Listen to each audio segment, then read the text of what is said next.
Cognizant to the needs of our learners, parents, and teachers, the Department of Education provided us with powerful tools for productivity that will allow us to foster critical thinking skills, problem-solving skills, communication and collaboration skills to be compassionate, responsible global citizens. Join us and discover new ideas in our series of professional development training program with the ICTS Edtech Unit and Microsoft Education Philippines. Together, we will equip our learners and empower our fellow educators for a dynamic future.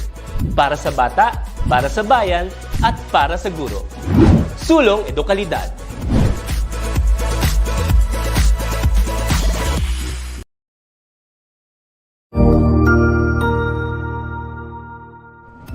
Magandang araw, Sir Wilbur po, at your service. Narito ang ETUlay upang gabayan ka sa inyong pag-aaral upang lubos na maunawaan ang iba't ibang paksa o subject. Ang ETUlay ay isang free online tutorial class na pinangungunahan ng ICTS Educational Technology Unit sa pamumuno ni Undersecretary Elaine Del B. Pascua. Ang programang ito ay hindi lamang para sa mga bata, kundi ito rin ay magsisilbing gabay sa mga magulang at mga guro kung paano nila ituturo o gagabayan sa bawat asignatura ang kanilang mga anak o mga estudyante. Sa kasalukuyan, ang self-learning module mula sa rehiyon ng Calabarzon at kilala sa tawag na pivot ang ginagamit sa ating ETUlay online class. Kaya ano pang hinihintay ninyo? Ihanda na ang inyong mga ballpen o lapis, papel o kwaderno at samahan kaming itulay ang pagkatuto para sa bawat batang Pilipino. Sama-sama tayong magtutulungan para malampasan ang mga hamon sa panahong ito. Halina't matuto kasama ang inyong online tutor sa oras na ito.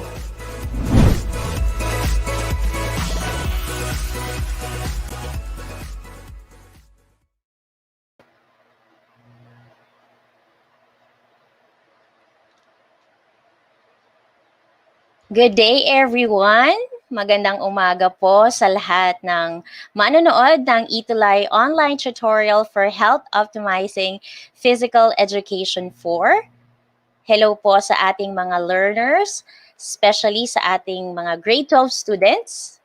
Hello din po sa ating mga parents and teachers who are watching today. Once again, this is your tutor Shen, your tutor every Tuesday from 11 o'clock a.m. to 12 noon. And let me help and guide you students to understand more the topic and the set activities for this hope for subject. So we are already on our third week. And also, please do not forget po to like and share the following ETUlay online tutorial Facebook pages. So we have there DepEd Edtech Unit. We also have Facebook page for DepEd Philippines and also DepEd Tayo. Also, we have a YouTube channel. So you can subscribe po sa DepEd Edtech Unit and also DepEd TV. Now, again, welcome sa ating Hope for ETUlay online tutorial. So let me greet po muna, pa-shoutout po muna sa ating mga viewers for today. Ayan po, good morning, Flor de Lisa Ampon Valle. And then welcome to Hope for ETUlay online tutorial for Ronalu Bernales. So she is from 12HE Flay, GTD LNHS. Welcome. Also, good morning to Mansawi Mamangko. And we also have there and Alexandra Morales. Good morning sa iyo from 12 ICT Liskov GTD LNHS. Also to Leia May Guerrero. Good morning from 12HE Duquesas GTD LNHS. We also have there Jerry Lay Season from General T. De Leon National High School. So we have a lot of viewers, learners from General T. De Leon National High School. Good morning then, Jasmine Fernandez. Okay, another, we have Fatme Padayo for 12 UMS, Durkheim. Ganun din kay Erica Duran, Leia Rose Kipia, Renz Jello Jeresa, Hasmin Fernandez, and Lester J. Gregorio. Sama na rin natin. Hi, Kimberly Pascual. And welcome ulit sa ating ETUlay online tutorial for Hope 4. So we're about to start na, but let's have a quick review muna regarding our previous lesson. So we dealt about recreational fitness plan last week, right? So what you have to do is identify the following principles. We talk about different principles of physical activities and also fit principles last week. And then I want you to type the letter of your answer in our comment section. Okay? So I hope you are ready. Are you guys ready? Ready ka na ba, Kezaya Garcia from Tiburcio de Leon National High School? How about Arvan J. Reyno? Are you ready? So I think ready na po kayo.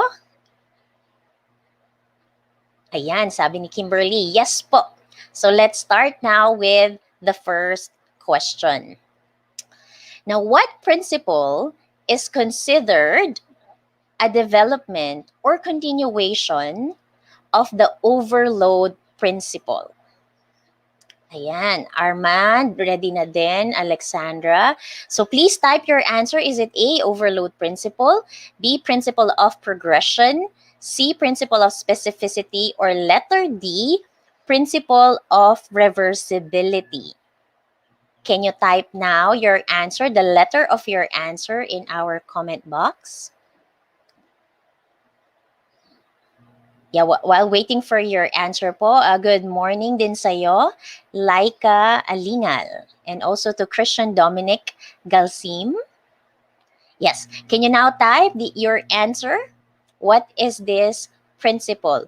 Okay, now, ang sabi nila kay Laika, Armand, and then Erica, Jenny, and Christian, it's principle of progression. Very good, students. The answer is letter B.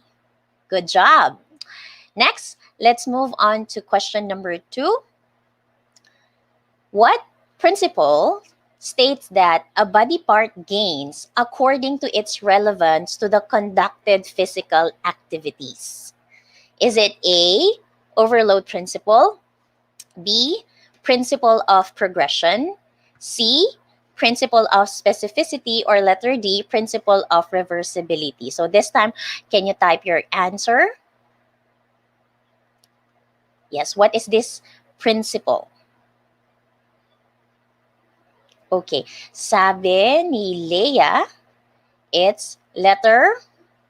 Okay, so yes, it's principle of, it should be a principle of specificity. So a certain body part that you wanted to improve on, so that will also be the kind of physical activities na gagawin mo para ma-improve itong body part. So Kezaya Garcia got the correct answer. Same with Jimnet Belleza. Very good on that.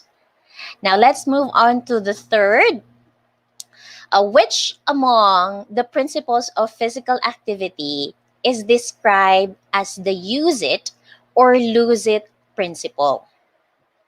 Is it A, overload principle, B, principle of progression, C, principle of specificity, or letter D, principle of reversibility? Can you type in your answer?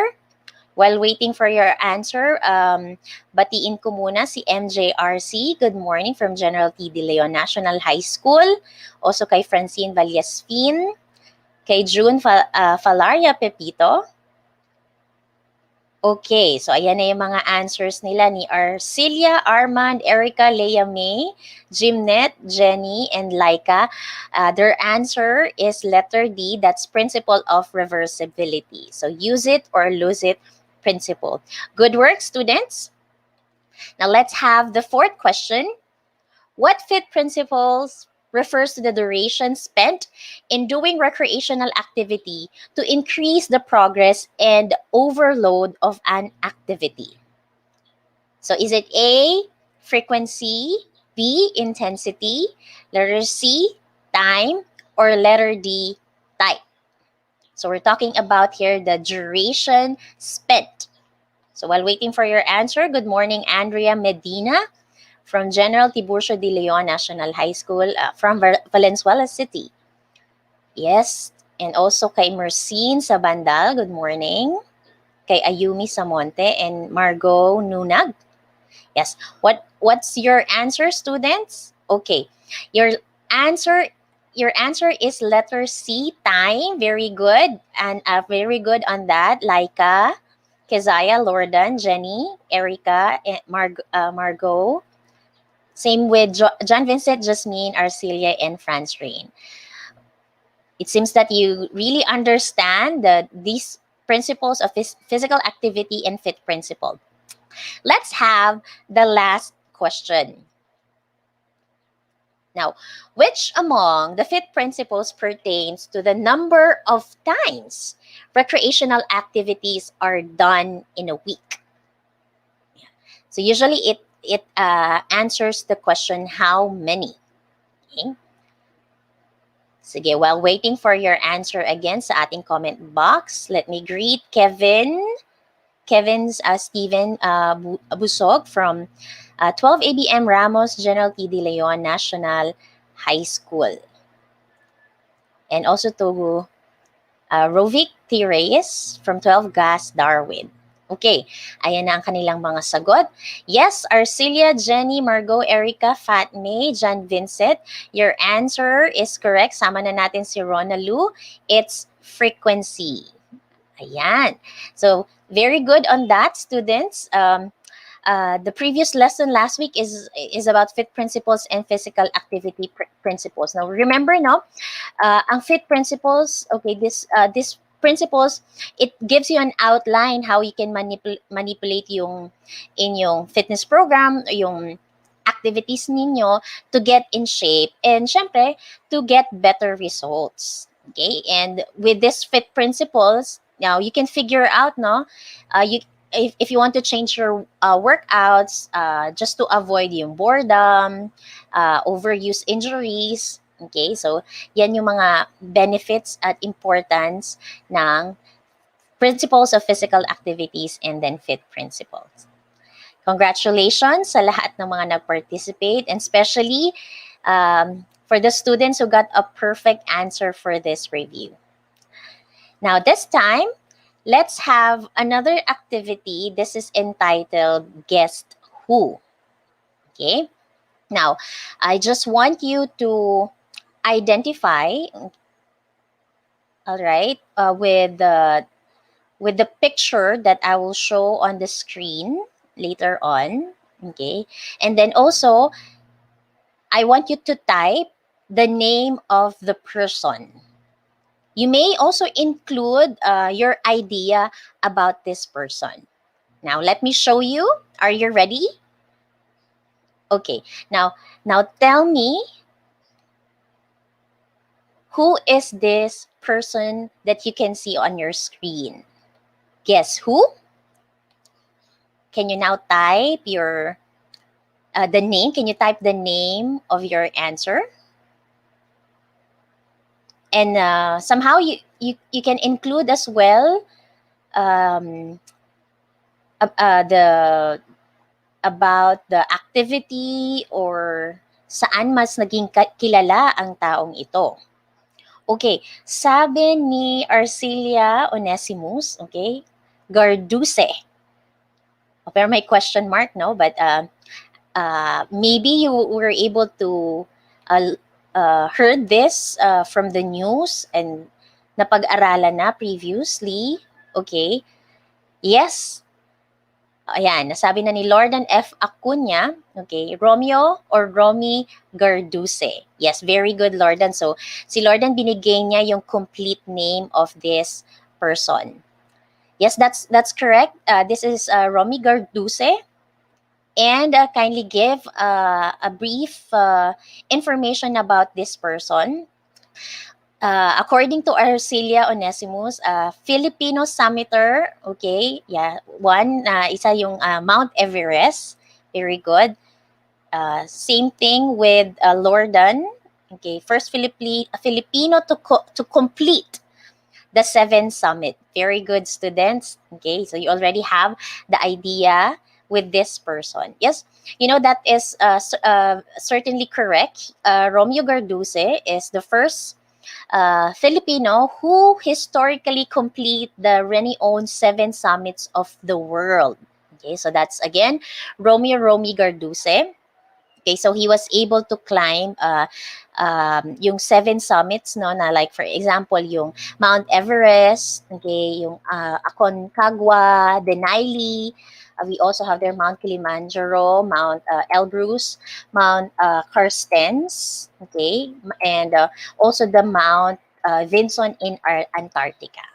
Okay, so that's Romeo Garduce. So in that case, what particular physical activity mas naging nakilala si Romeo Garduce? Can you tell me, my dear learners? Anong klaseng physical activity that it is also considered a recreational activity?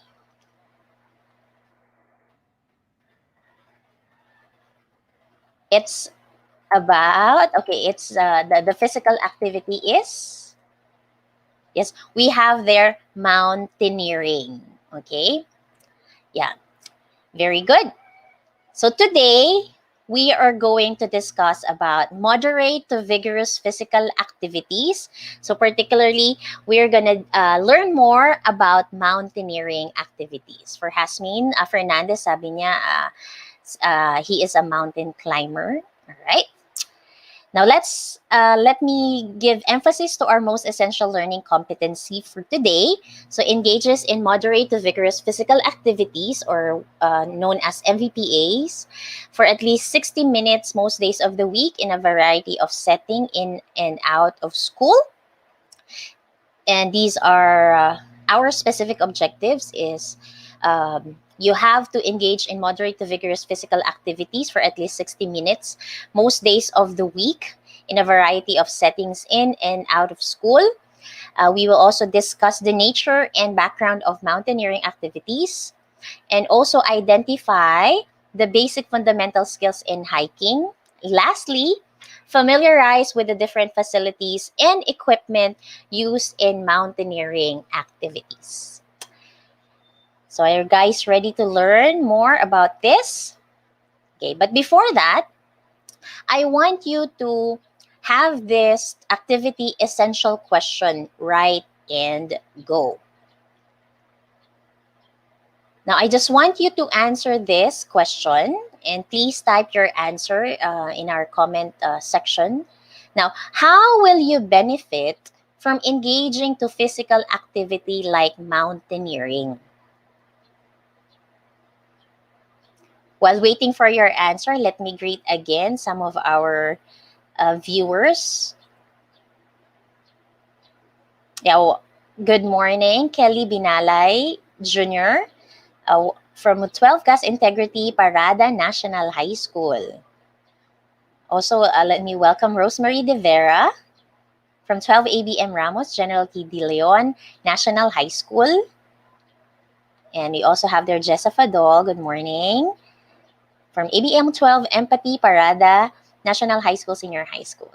Okay, also kay Clifford Andre Cadil, good morning sa'yo. Eldrian Luminario and Maria Genevieve G. Clemente. Okay, now we have an answer here now from Armand J. Reyno. Yeah, so probably, yeah, sabi niya kasi strength. So probably we can improve one's strength by engaging to this mountaineering activity. That is correct.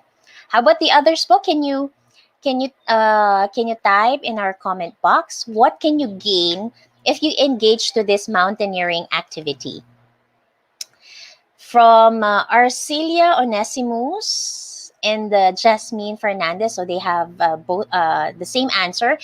By engaging to this mountaineering activity, it can improve your cardiovascular endurance. Very good. Somehow, yes, it can reduce body fat from Jasmine. Good work. And Kay Lea May Guerrero, it enhance your cardiovascular endurance and muscular strength. Okay, very good answers on this, students. So at least you already have the idea. Somehow you already have the idea on how to do this kind of activity. So it's a matter of really walking or hiking on the mountain. Yes. So let's learn more how we can benefit from this. So let's start our discussion about mountaineering. So are you guys ready to learn more about mountaineering? Okay, that's good. So you already sige, keep it coming na lang sa mga answers pa, improve physical fitness. So you could also check later on, no, na how can we really benefit from this kind of activity. So mountaineering, this is an outdoor recreational activity, and also this is known as a sport of mountain climbing. Okay, and this is an example of an outdoor recreational activity that you can enjoy with your family and friends. And we also have, in line with mountaineering activities, so these are the common activities related with mountaineering activities. We have their hiking and trekking. So again, these are the two outdoor activities or the common terms associated with mountaineering activities. So let's define or let us know what could be the difference between hiking and trekking. Students, let me know nga your answer, your idea po, no? Which one is more difficult to do? Is it hiking or trekking? Can you please type sa ating comment box? Saan kaya ang mas challenging? Si hiking or si trekking? Okay, for Lorden Acuña, trekking. Okay? Can you cite Lordan, no? Bakit kaya mas challenging ang trekking? If possible then, June, Falaria Pepito, or and Leia May Guerrero, can you write down your answer? Why is trekking more challenging or more difficult compared with hiking? Same thing with Kesaya. Their answer is also trekking. Okay. Actually, that is correct, no? Mas challenging talaga si trekking compare kay hiking. Okay? So, at this point of time, let's know the difference between hiking and trekking. Ayan, sige. Basahin ko yung answer ni Jenna May, no? Valyada. Trekking is more challenging than hiking because you'll be walking for multiple days in a row. Very good. Okay. Sabi, ayan na, answer naman ni Lorda, no? Ang trekking, it would last few days, weeks, or even months. And it must have a planned preparation. Okay? So for the others who do not know the difference between these two, let's have here the difference. Okay, when it comes to the duration, same with Lordan and Jasmine's answer earlier, no? Ang hiking, this usually lasts less than a day or between 2 to 8 hours. You can reach the top of the mountain within half of the day or within the day. Okay. Meanwhile, kapag trekking naman, so tama yung sinabi nila Lordan, it could last for a few days, weeks, or even months. When it comes to preparation, for hiking, it does not typically require much planning. Though you really need to plan. So for example, the place, what you have to bring, okay, what are the things to be considered, okay. Meanwhile, kapag trekking naman, well, this would require you an extensive planning. For example, since it would take for days, for weeks, or months, okay, yung mga ruta na dadaanan, it's like you have to carefully plan and kung baga saan you have to locate and conquer yung mga marked trails. And also, you also have to plan, for example, the food that you have to bring for the number of weeks or months or month, and also yung mga essential needs pa na kailangan when you undergo this kind of physical activity. So that's for the duration and preparation. Also, we can also differentiate these activities with the trail. Now, for hiking, the trails are usually marked up, okay? And for trekking naman, this might vary, might change during the course. Okay, so it depends on the trekkers as well. Syempre, when they want to explore the nature, the place, okay? And also, it also differ with its intensity. For hiking there, we can see that it requires moderate, intense physical preparation, as many consider it as a leisure activity. Since you might be walking for hours, and then yung pacing mo naman ay hindi naman ganon ka yung how you do, because it's like you can reach the top of the mountain for a couple of hours. Unlike for trekking, it will really require you a more intense physical training, since you have to walk, all right, or you have to engage to this activity for a longer period of time. So yung equip or improve ang iyong cardiovascular endurance, and with the trails that you have to go to, okay, somehow there could be mga challenging or yung mga steep areas, okay, wherein it would really require you strength. So that's the difference between hiking and trekking. So you can see that they differ with it's the intensity, the duration, your preparation, and the trail. So tama po ang inyong sagot that trekking is more challenging than hiking.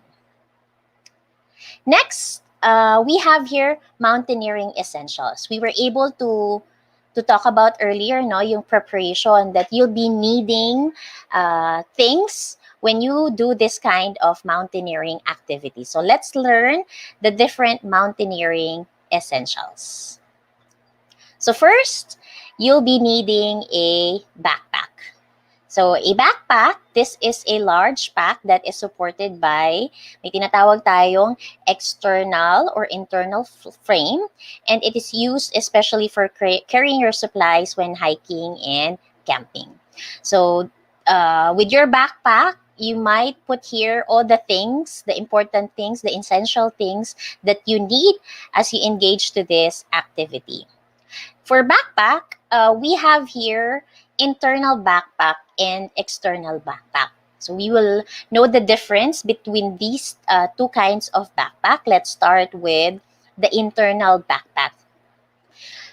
This is considered as the standard backpacking frame type, and it is characterized with most weight at center high between the shoulder blades and close to your back. Okay, so meaning to say, yung as you put your things here when you use this internal backpack, so mostly ang bigat, okay, ay nasa center. So let me show you yung distributing pack weight niya. Okay, so we have there 3 colors for you to identify to what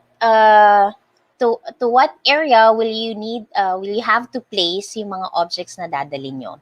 If you are going to bring yung mga heavy things na kailangan ninyo, you have to put it here at the back, close to your back.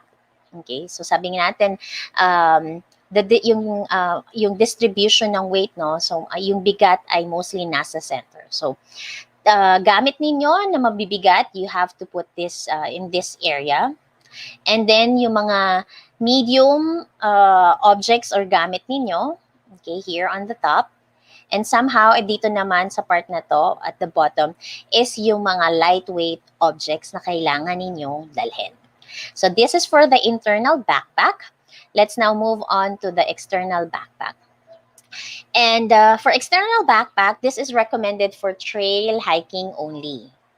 And saan natin ilalagay yung mga heavy weight na items na dadali natin, okay?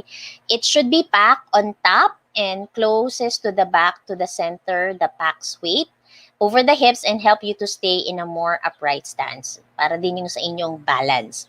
So how, for you to understand well, yung external backpack. For internal backpack, medyo nasa center siya, no? For the external backpack, you can see here, okay, at the center, but mostly somehow on the top.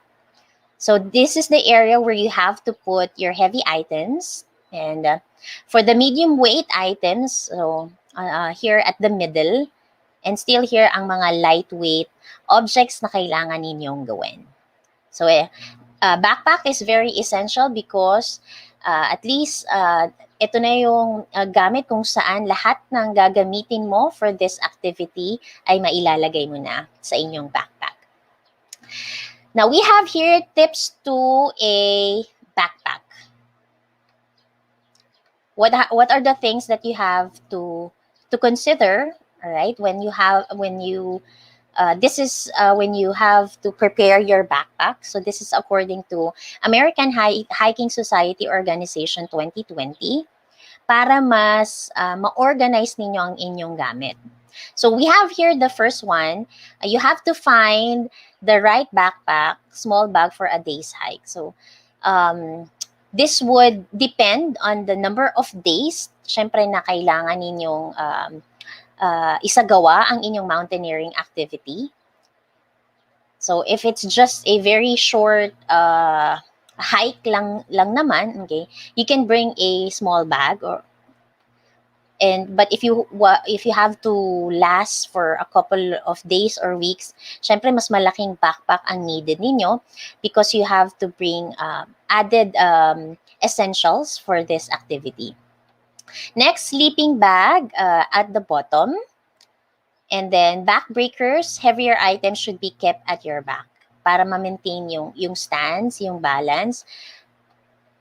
Also, you can also plan for easy access maps, flashlight, first aid, and trail snack at outside pouches.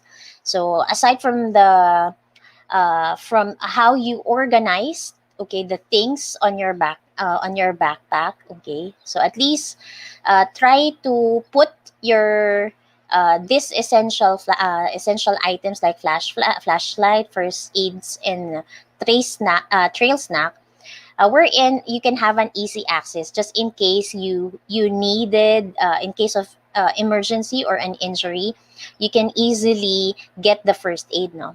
Or if it's dark already, easy access to get your flashlight. Hindi yung halos tatanggalin mo pa lahat ng gamit mo, okay, before you could get these items. Next is don't waste space food inside cooking pots and zip clothes. So, yung mga different ways on how you organize yung damit mo na wherein hindi siya magkukos ng a lot of space when you put it inside your backpack. Okay? So, we also have there prevent food and gear spoilage. So you really have to check kung ito ay talagang you were able to lock it properly, and syempre you have to stay in a few days. For example, na you have to bring some food wherein na hindi siya kagat masisira. Next, you can waterproof your pack. Now, there are some backpacks na waterproof naman na siya. So, especially, for example, hindi mo masasabi na kapag biglang umulan, or for example, in the morning, yung moist, okay? So, it would prevent na mabasa ang inyong mga gamit, especially some objects or items na hindi dapat nababasa.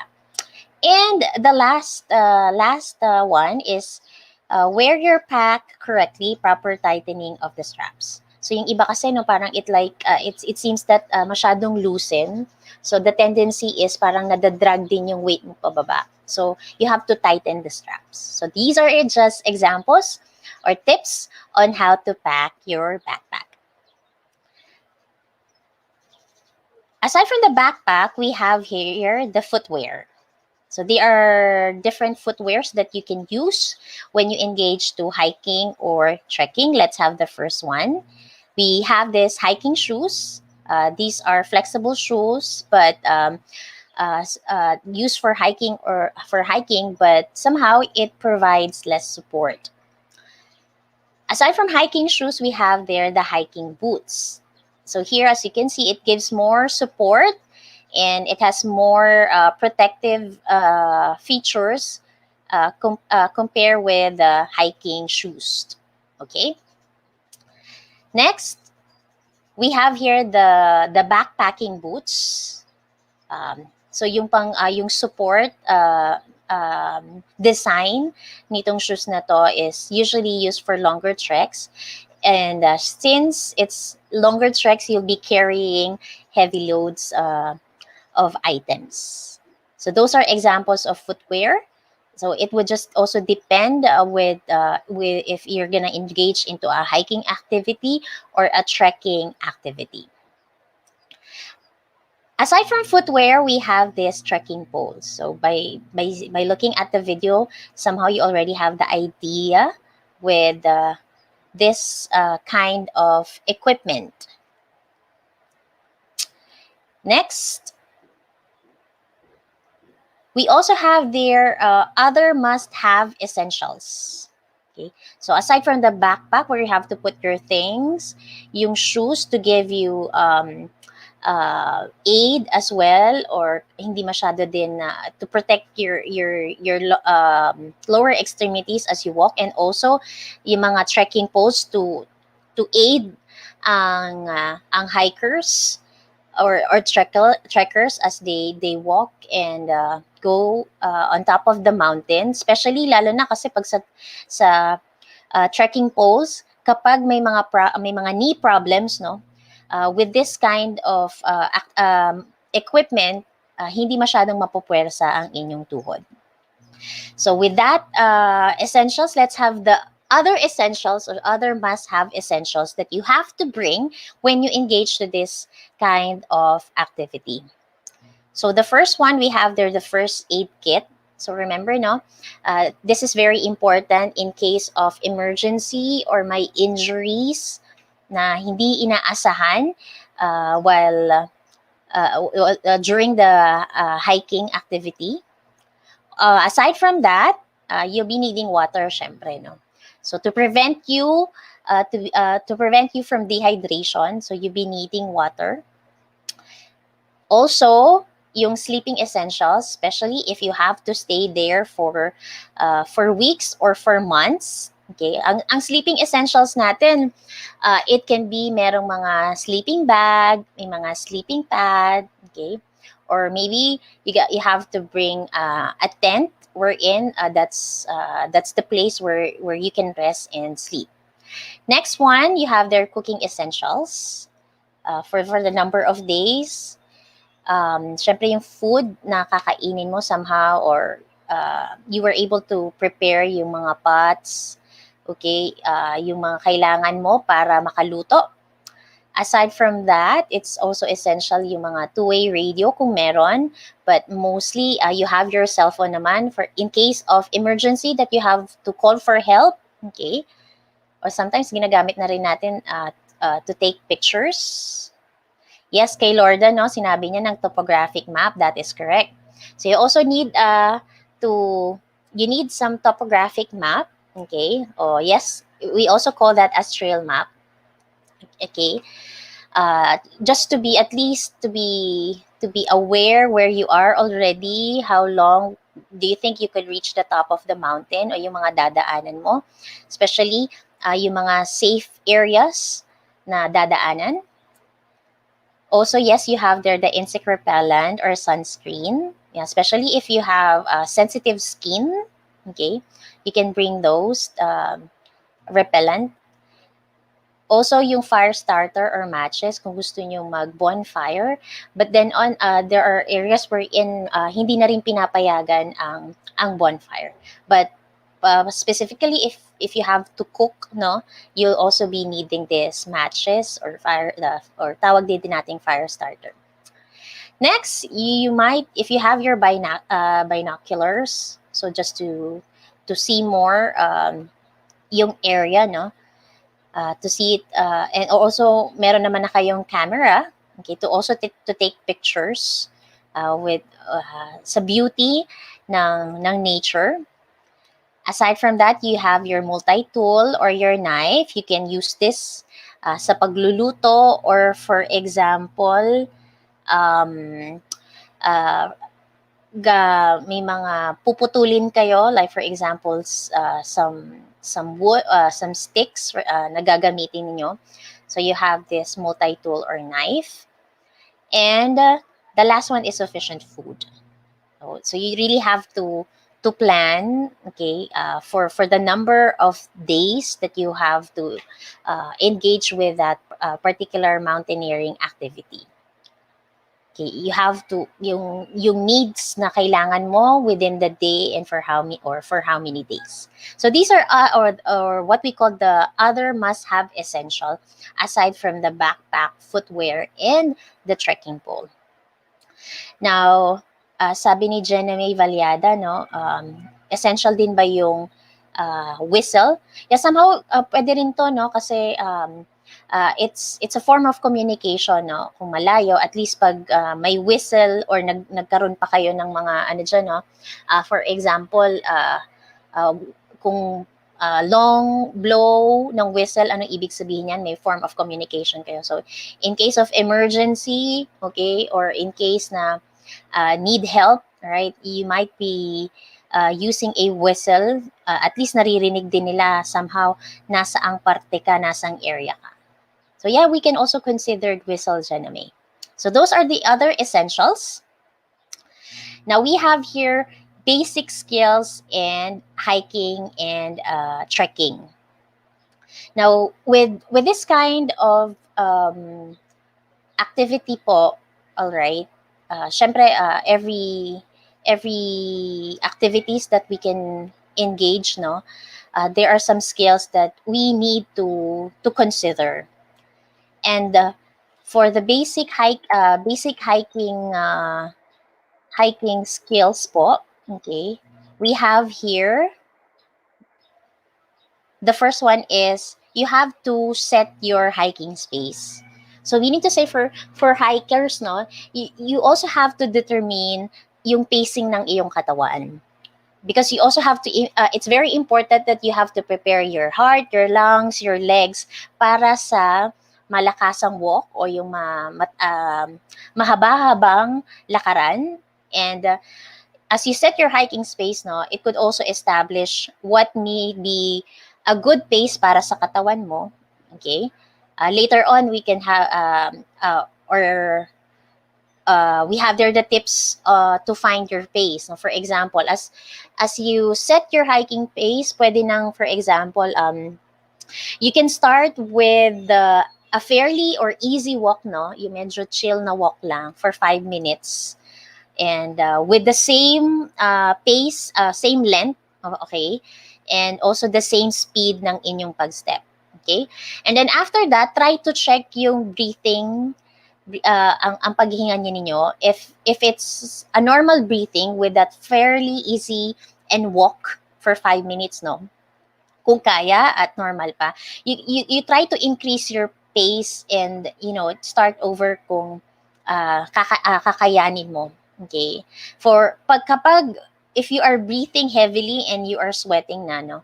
So that's the time you have to slow down your pace. Then start over ka ulit. Kung moderate, kung fairly easy walk lang siya. Okay? So you try to repeat this kind of activity, no, until you could be able to determine yung pacing, a good pace na akmang-akma sa iyong pangangatawan. Okay? Sa kaya ng iyong katawan.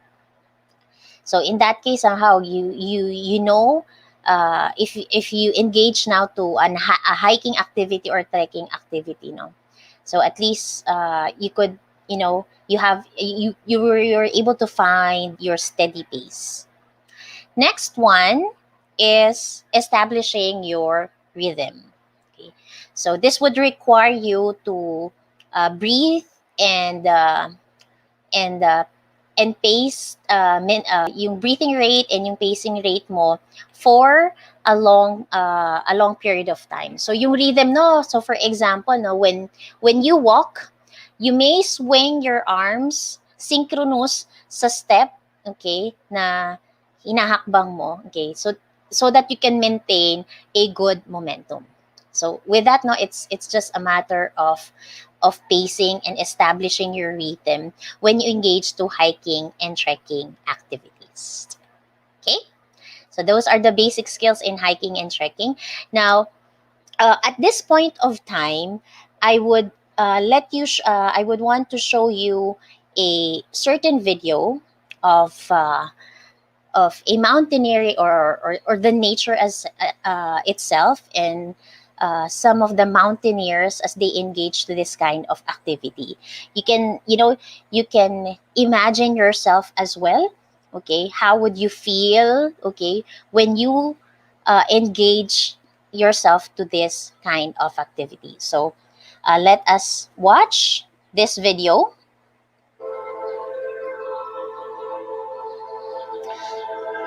So you can see here some of the famous mountaineering places that you can go on when you engage yourself to hiking and trekking activities. So somehow you already have idea, no, what could be the benefits that you can gain from this. You may enjoy the nature, okay.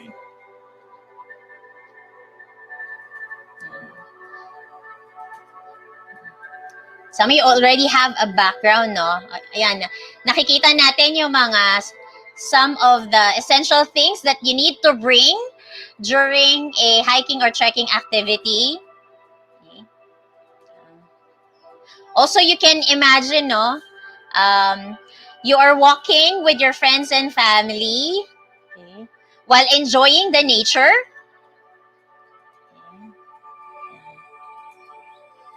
And imagine yourself, how would you feel if you're able to reach the top of the mountain? Okay. You can enjoy sceneries, okay, some animals somehow, okay, especially if you like challenging activities as well.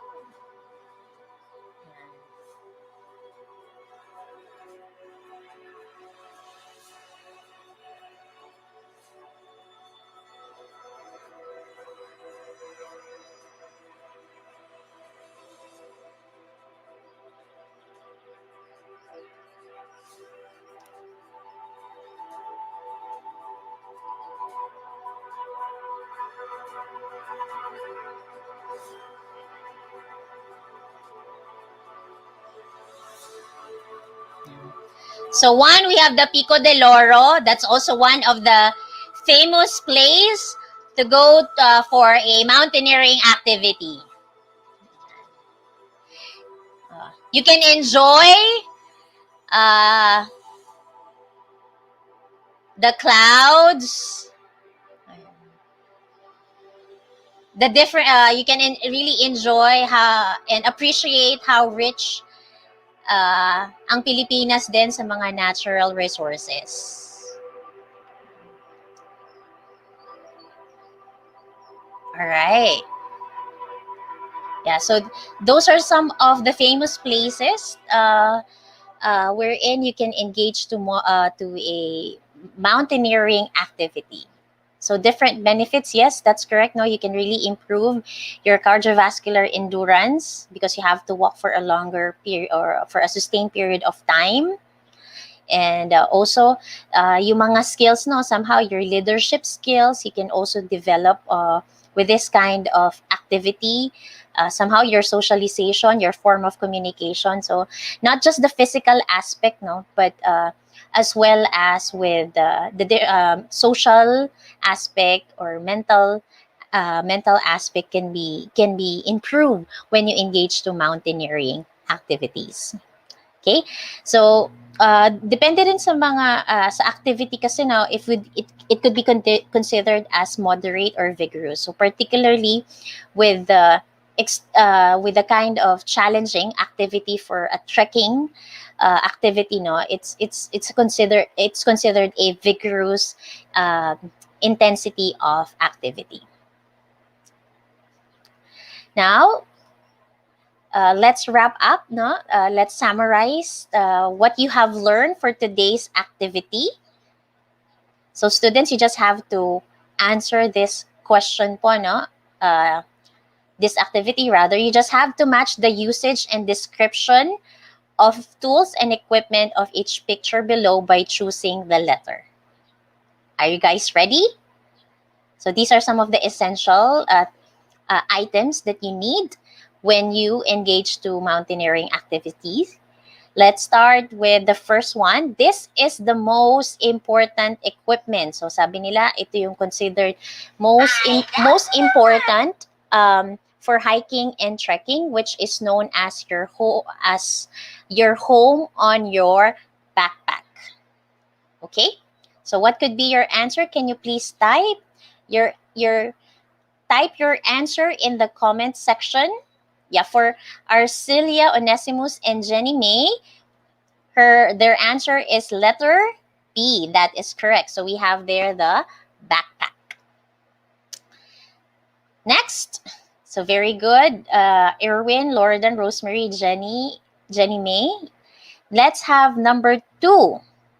This is an essential aid for those with knee problems, which provide lateral stability on steep slopes and aid in climbing rocks or boulders. What is the answer for this? Sabi ni Franz Rain, Valiasfin, it's letter C. We have there the trekking poles. Very good. Next, number 3. This footwear is lighter than boots and more flexible but offers less support. Okay, what letter is the correct answer for number 3? Okay, Lordan's answer is letter E. Very good. Yeah, it's a hiking shoes. Same thing with Trixie and Alexandra Morales. Their answer is letter E, rather. Letter E. It's the hiking shoes. Next, number 4, it presents the vertical position of features in measurable form as well as their horizontal position that leads to finding a specific location. So what is this? What is your answer? Okay. Ronalu Bernales and Arcelia Onesimus and Fatmaid and France Rain, their answer is letter B. We have there the topographic map. Very good. Then Kenneth, Ryan J, your answer is correct. Same with Andrea Israel. And the last one, it is a collection of medical tools and equipment necessary for a possible hike or trek injuries. What is your answer? Okay, the last one. Yeah. Yes. Franz Rain, Armand, Arcelia Onesimus, and Rosemary Reyes. The answer is letter A. So we have here the first aid kit. Very good job. Very good work on that, students. You're able to learn to match and learn and match the different essential items when you engage to hiking or trekking. Very good. Okay, so with that po, no, week 3 lesson natin, it's about mountaineering activities. Though somehow nasa GCQ, some areas no heighten, and we are nasa GCQ tayo, but still we are encouraged. We are still encouraged to stay at home. So you might be at least do some moderate activities and vigorous activities at home. No, you can choose other recreational activities that you can participate. No, for at least you can achieve fitness and you can improve your health-related fitness. So marami pong salamat students sa inyong partisipasyon at congratulations, good work po sa mga students na they understand the lesson and gave correct answers. A virtual clap po para sa inyo. And then we would appreciate if you have some comments and suggestion po. So you can just email us at edtech@deped.gov.ph. Okay, so thank you. You're welcome, Kenneth Chavez. And let me end po with this quotation po. Never be discouraged. If I were sunk in the lowest peaks of Nova Scotia with Rocky Mountains piled on me, I would hang on, exercise faith, and keep up a good courage, and I would come out on top, by Joseph Smith Jr. So same thing, no? Para lang na when you want to reach the top of the mountain, and along the way, there are some difficulties and challenges that you have to take, no? So I hope you would exercise your faith. So same thing with that. Kung ano man ang challenges na nararanasan natin with our family, with our situation, since may pandemic tayong nararanasan, no? So I still hope that you will exercise your faith, keep up a good fight of faith, be strong enough to overcome those challenges, and then I hope you could visualize no, that you would really come out on top. So kahit sa inyo grade 12 students, you are graduating students. No matter how hard can be yung mga patong-patong na activities for somehow with some problems that arise within your family, with your finances, etc. No? So I still hope that you would come out on top. And sa July ay talagang gagraduate po kayo. Okay? So with that, marami pong salamat sa inyong pakikinig, and I hope you really learn a lot for our Week 3 lesson on Health Optimizing Physical Education 4. Once again, this is your tutor, Shen, and we will see each other again next week on Tuesday. Keep safe, everybody. God bless. Bye-bye.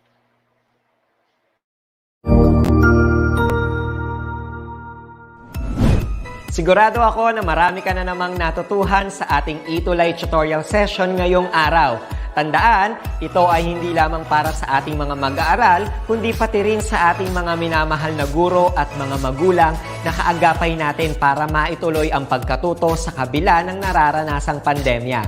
Patuloy ding sumubaybay sa DepEd TV para sa mga araling ginawang video episodes. Mapapanood ito mula Lunes hanggang Sabado, alas 7 ng umaga hanggang alas 7 ng gabi sa inyong mga telebisyon. Abangan bukas mula 1:00 ng tanghali ang iba pang aralin sa ating ETUlay free online tutorial session sa Filipino. I-like and subscribe at manatiling nakasubaybay sa ating ETUlay tutorial session sa DepEd Edtech Unit FB page at Educational Technology Unit channel sa YouTube at sa DepEd Tayo at DepEd Philippines social media accounts. Paalam!